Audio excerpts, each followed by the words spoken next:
রাধে রাধে। ওম নমো ভগবতে বাসুদেবায়। ওম নমো ভগবতে বাসুদেবায়।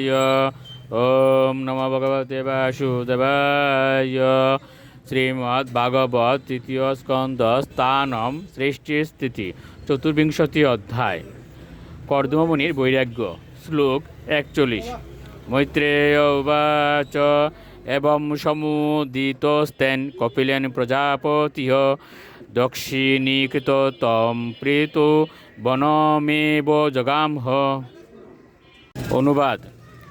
শ্রী মৈত্রেয় বললেন, এভাবে তার পুত্র কপিল কর্তৃক পূর্ণরূপে উপদিষ্ট হয়ে প্রজাপতি কর্দমমুনি তাকে পরিক্রমা করে প্রসন্ন চিত্তে তৎক্ষণাৎ বনে গমন করেছিলেন।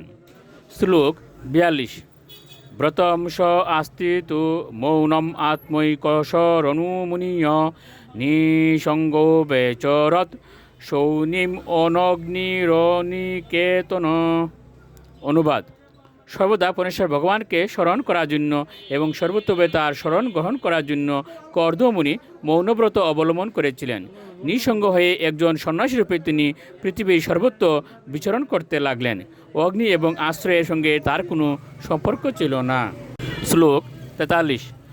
মন ব্রহ্মণি ইউঞ্জানু ইয়ত্তদ সদশত পরম গুণাববাসে বিগুণ এক বক্তানুভাবিতে।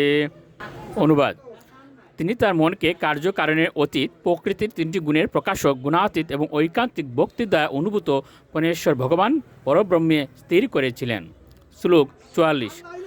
নিরহংকৃতির নির্মমশ্চ নির্দ্বন্দ্ব সমদৃক সদৃক প্রত্যক প্রশান্ত ধীর প্রশান্ত উর্মি রিবুদীয়। অনুবাদ।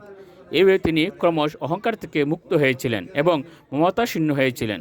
অবিচলিত, সকলের প্রতি সমদর্শী এবং দৈত্যভাব রহিত হয়ে তিনি যথাযথভাবে আত্মদর্শন করেছিলেন। তার মন অন্তর্মুখী হয়েছিল এবং তিনি তরঙ্গের দ্বারা অবিচলিত সমুদ্রের মতো প্রশান্ত হয়েছিলেন। শ্লোক 45। বাসুদেবে ভগবতী সর্বজ্ঞে প্রত্যগাত্মনি পরেন ভক্তি ভাবেন লব্ধাত্মা মুক্ত বন্ধন। অনুবাদ। এভাবে তিনি বদ্ধ জীবন থেকে মুক্ত হয়ে সর্বান্তর্যামী সর্বজ্ঞ পরমেশ্বর ভগবান বাসুদেবের দিব্য প্রেমময়ী সেবায় যুক্ত হয়েছিলেন। রাধে রাধে।